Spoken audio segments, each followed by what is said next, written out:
Ladies and gentlemen, hold on. Are the Epstein files out yet? No? Okay. How about now? Are they, All right, just checking. You'll let me know. Stop me in mid-sentence if anything happens over there. Bond has done a phenomenal job in every respect. And there could have been some holdback. I haven't heard too much about it, but they could. But the bottom line is the records are getting out. The Kennedy records are getting out. Those are the ones I really wanted to see the most, were the Kennedys. And during my administration, as you know, I released a lot of them, but then a lot of people started coming in. Imagine a world where logic takes a vacation, common sense files for divorce, and chaos becomes a full-time profession. Enter Stephen Colbert, armed with wit sharper than a diamond-coated chainsaw, ready to shred every wild stunt unhinged tweet. An eyebrow-erasing twist in Trump's latest spectacle. Buckle up, because nothing is safe. By the end, you'll be laughing, cringing, and questioning how one presidency managed to hand a single comedian this much material without even trying. Small talk over. Let's talk about Epstein. Okay. Last week, Democrats in Congress released a handful of salacious emails about Trump from a trove of documents provided by the Epstein estate, including one in which Epstein says that Trump, quote, knew about the girls. That prompted Republicans to accuse Democrats of cherry picking. Let's pause there for a second. Guys, I'm going to say for this one, maybe go with a different... Stephen Colbert walked onto that stage with the kind of calm, effortless confidence you only see in someone who knows they've already won an argument no one else even realizes has begun. Trump wasn't physically in the room, but his presence lingered anyway, hovering somewhere between the stage lights and the teleprompter like the stubborn glitter from a craft project gone terribly wrong. Then Colbert began, not with shouting, not with theatrics, but with that soft, razor-sharp, precision-engineered sarcasm capable of cutting steel. A tone that signals the immediate collapse of someone's dignity is moments away. Every line landed with the elegance of a ballerina and the force of a bulldozer. The audience never stood a chance. Yesterday, after months of Trump fighting tooth and cankle to hold back the Republican Party from doing the right thing, he just went ahead and gave up and signed the bill to release the Epstein files. Yeah. One day, you're going to have a very complicated conversation with your grandchildren about why you just cheered. Colbert didn't rush. He moved with the slow, deliberate patience of a cat, nudging a glass off a counter while maintaining unbroken eye contact. This wasn't mere comedy, it was a full disassembly. Trump's loud, unstoppable, theatrically invincible persona turned to clay in Colbert's hands, reshaped and twisted with expert precision until it became the punchline of the century. Were, let's say, pineapple choosing. House Republicans released 20,000 plus pages of other Epstein documents. They did it to show that they were way more transparent than the Democrats, who they say released just enough to make Trump look bad. And they were right, because the Republicans' additional release of documents made him look awful. For instance, okay, just for starters, in this new batch, Trump's name appeared over 1,600 times. Wow, Whenever Trump's name surfaced, the studio's atmosphere shifted not with tension, but with pure anticipation. The audience could sense a verbal fireball loading. Colbert delivered each line with a smile so calm it could lull a baby to sleep, while simultaneously triggering full-blown panic in political war rooms, where staffers were already drafting frantic emails beginning with, "We need to respond immediately." This is such a difficult moment for Trump. We don't know if he actually signed the bill himself. He might have just used his mechanical signature machine, the auto-pube, because even though Trump told Republicans to all vote for this, he was clearly furious that they did. He signed the bill after the White House issued a so-called photo lid, which shut down any on-camera opportunities. He signed it off camera, and he'll sign anything on camera. Executive orders, sneakers, lady parts, wall parts, a toddler. Trump is used to owning the spotlight. He grabs it, wrestles it, and treats it like it owes him rent. He dominates rooms, absorbs attention, and redirects energy like a human lightning rod. But comedy plays by different rules. Stephen Colbert was operating in full God mode. Every joke peeled Trump away from his own mythology and dropped him into the most humiliating role imaginable, the unwilling star of a comedy bit he definitely did not sign off on. The unstoppable force didn't collide with an immovable object, it collided with a comedian holding a microphone and possessing absolutely zero fear of overkill. The crowd wasn't just laughing, they were losing structural integrity. People were clapping, bending over, gasping for air, sitting upright just long enough to collapse again as the next punch landed. It was a collective meltdown usually reserved for bachelor parties involving too much tequila and a disastrously timed mariachi band. There was no yelling, no bitterness, no forced edge, just effortless surgical dismantling of a persona built entirely on the idea that being laughed at is the ultimate defeat. The camera operators treated every reaction like a trophy. Wide shots showed the audience barely able to sit upright. Close-ups revealed guests blinking through tears, mascara on the brink of structural failure. Even the band looked like they needed a group therapy session afterward. When a trombone player hits a note and their shoulders shake at the same time, you know havoc has been fully unleashed. 900, 600, 500, 1200. That checks out. Now, these are not casual mentions either. In one email, Epstein wrote, "I have met some very bad people, none as bad as Trump, not one decent cell in his body." Whoa. It's gotta hurt when Jeffrey Epstein calls you a bad... The beauty of this moment was simple. Trump had no control. None. Zero. He couldn't talk over it. He couldn't storm out. He couldn't summon a rally crowd to drown it in applause. He couldn't grab a microphone and redirect the narrative. He was trapped in a rare kind of silence where only the jokes spoke for him. And when Trump can't respond instantly, the world pays attention. That's when the internet detonated. The clip shot across timelines so fast it looked like it had been launched from a missile silo. Reactions poured in, laughing emojis, stunned captions, timestamps, fan edits, remixes, and dramatic slow-motion breakdowns set to emotional music, because apparently everything becomes cinematic once it crosses 11 million views. Trump's base scrambled into comment sections faster than a cat hearing a vacuum switch on. His critics threw digital confetti. People who normally avoided politics suddenly cared, drawn in by the universal human joy of watching a political giant get perfectly publicly clowned. Ancient civilizations had gladiators. Modern civilization has late-night comedy clips going viral at light speed. Is he gonna sign it? Is he gonna not sign it, or change his name to Senor Ramon and flee to Acapulco? Senate Minority Leader Chuck Schumer has his theories. The president has said he'll sign it, but who the hell knows with him? He can change his mind on a whim. We got to make sure we get all of the Epstein funds. All. They can't around with this. Yes. Yes, they cannot around. If they around, they'll find out. Release all the files, Don, or Chucky Schooms will cut a bitch. Meanwhile, Colbert kept moving. No smug pauses to soak in applause. No dramatic exit. Just another joke, another spark. Another perfectly placed comedic grenade tossed into the political battlefield. And that was the truly savage part. He did it casually, with the emotional investment of someone lazily browsing sweaters. Comedy as a drive-by. The aftermath was a masterpiece.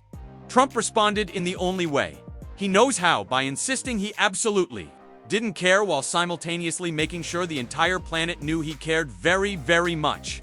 A paradox so strong it deserves its own scientific classification.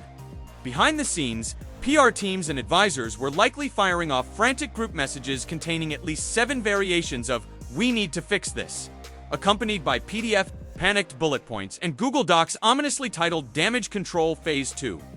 Trump didn't lose an argument. He lost control of the narrative to laughter, the most potent truth serum ever invented.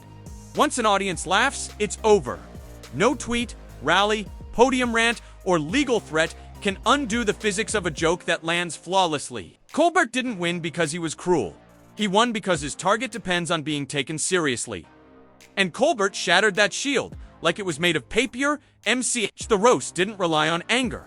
It relied on honesty sharpened into a comedic dagger delivered with precision, timing, and absolute fearlessness. News feeds to know what will America do. Well, last night, Commander-in-Chief Donald John Trump, after consulting with his advisors, poised on the precipice of history, made a powerful and momentous declaration. It is my great honor to announce that I will be putting up 2 beautiful flagpoles on both sides of the White House, north and south lawns. Not now, dude.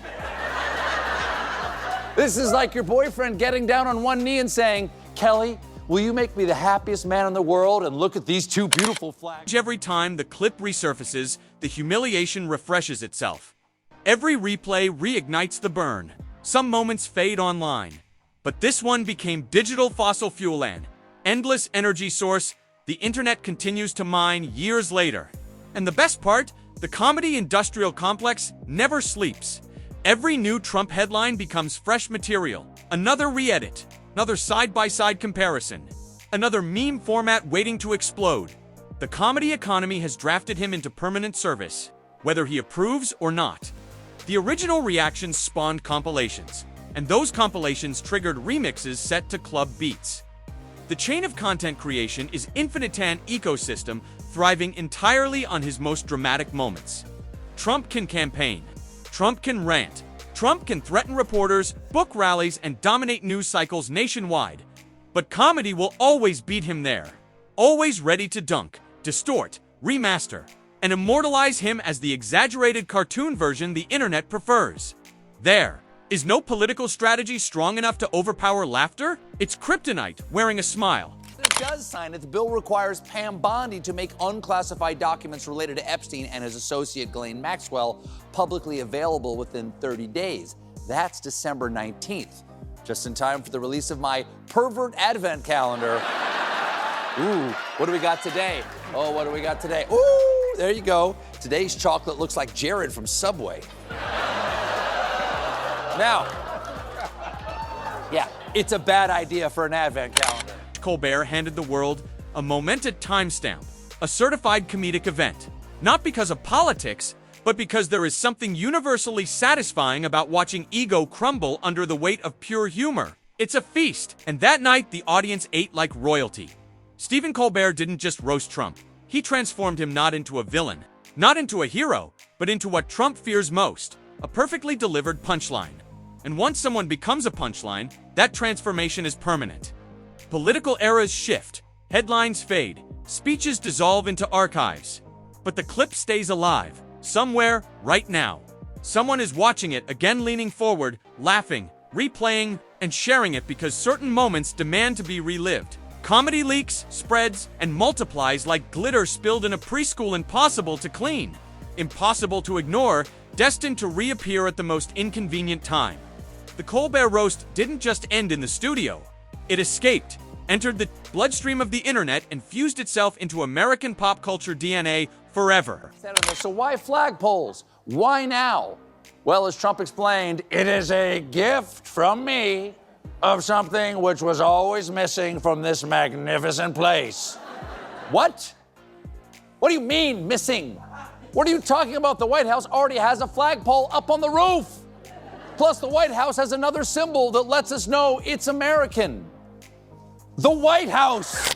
Trump also threw a big fancy party honoring Mohammed bin Salman, despite the fact that Saudi security forces murdered and dismembered Washington Post journalist Jamal Khashoggi, which Trump's own CIA concluded that bin Salman ordered. So naturally, they punished him by giving him a state dinner.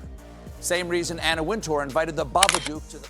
Hours after the moment aired, Twitter still crackled like a field of fireworks refusing to burn out. Timelines flickered with clipped highlights, zoomed-in replays, dramatic close-ups of audience reactions, and captions layered with so many revisions that the context eventually contradicted itself 3 times over purely for comedic shock value.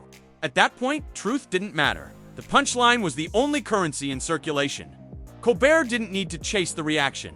He didn't tweet, clarify, or campaign. His job was finished. When you drop a comedic nuke that size, you don't sort through the rubble. You let the world inhale the smoke and figure out the fallout on its own. Meanwhile, Trump's PR orbit scrambled like a hive of bees hit with cold water.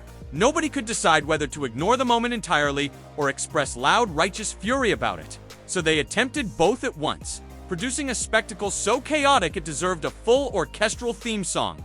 Of course, Trump returned to his rallies, shouting louder. standing taller, reminding crowds of his power, his influence, his legacy.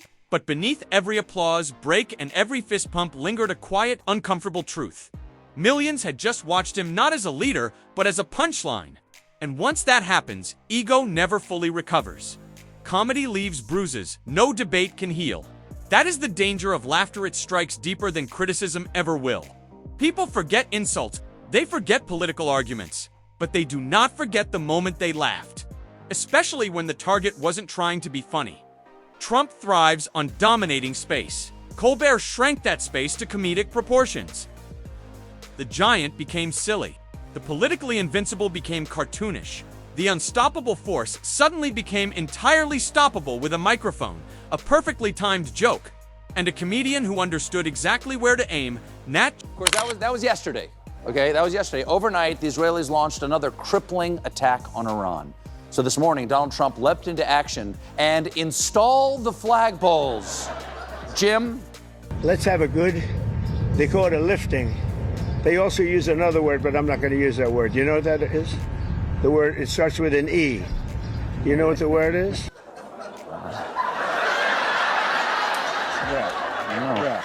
It's a word that starts with an E that he's embarrassed to say publicly. Eric.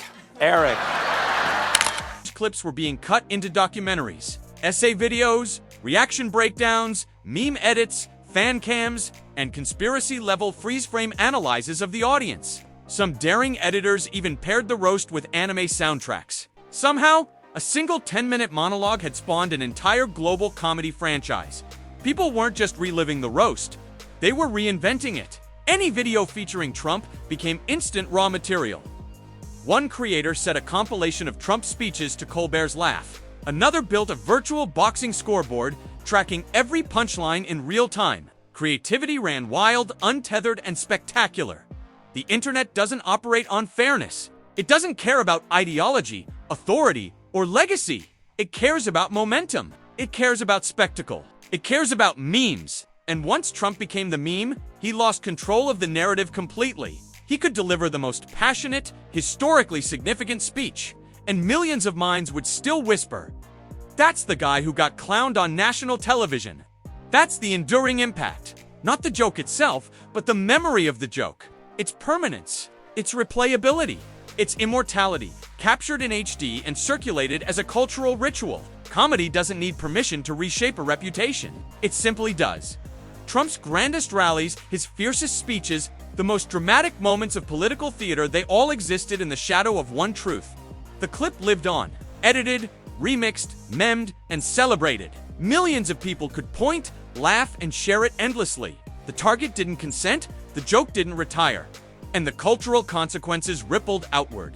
Unstoppable, irreversible, and gloriously viral. Comedy, it seemed, had become the ultimate form of power.